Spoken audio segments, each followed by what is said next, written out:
Hello guys. आज मैं लेके आई हूँ बेटा विवाह गीत है। ये सुहाग है, बेटा लड़का का सुहाग है। अच्छा लगेगा लाइक सब्सक्राइब करना, बहुत सारा प्यार दुलार बरसाना। अच्छा लगेगा कमेंट बॉक्स में बताना आप लोग को सुहाग कैसा लगा।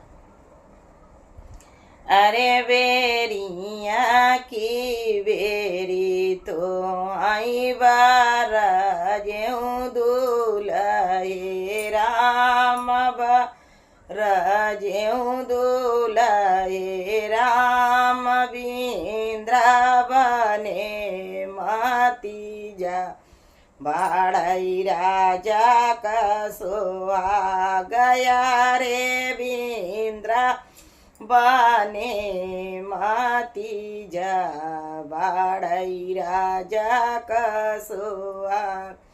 अरे ओही बिंद्रावनवा में घाघराजी याई में घाघराजी याई अरे बीजी जाई आई पटू का तोहार बाड़ई रानी का सोहा गया रे बीगी जाई आई पटू का तोहार बाड़ई राजा का सोहाग।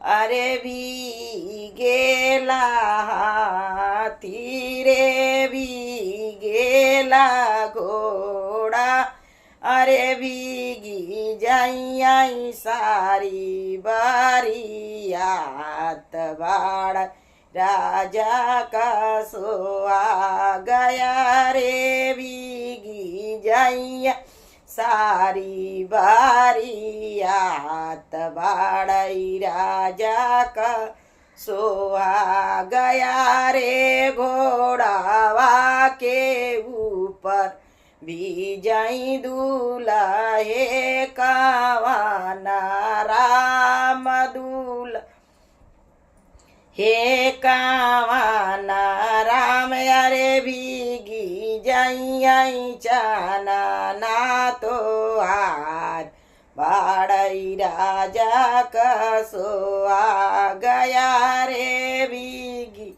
जई आई चाना ना तो हार बाड़ई राजा का सोहा गया रे बेरिया की बेरी तो आई बरजे हो दूल्हे राम बरजे हो दूल्हे राम बिंद्रावने मती जा बाड़ई राजा का सोहा गया रे बिंद्रावने मती जा बाड़ई राजा का सोहा। अरे ओही बिंद्रावनवा में घाघराजी आई अरे घाघराजी आई अरे बीगी जाई आई माऊ रातो हार बाड़ई राजा का सोहा गया रे बीगी जाई आई माऊरा तो हार बाड़ई राजा का सोहा गया रे भी गेला तीरे भी गेला घोड़ा अरे बीगी जाई आई सारी बारियात बाड़ई राजा का सोहा।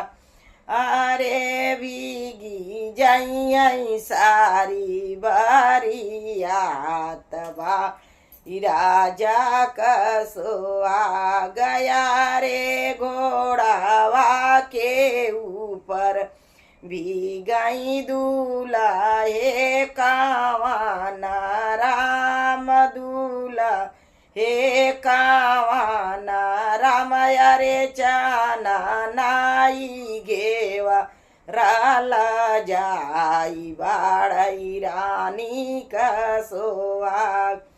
अरे चना नाई घेवर ल जाई बाड़ राजा का सोहाग।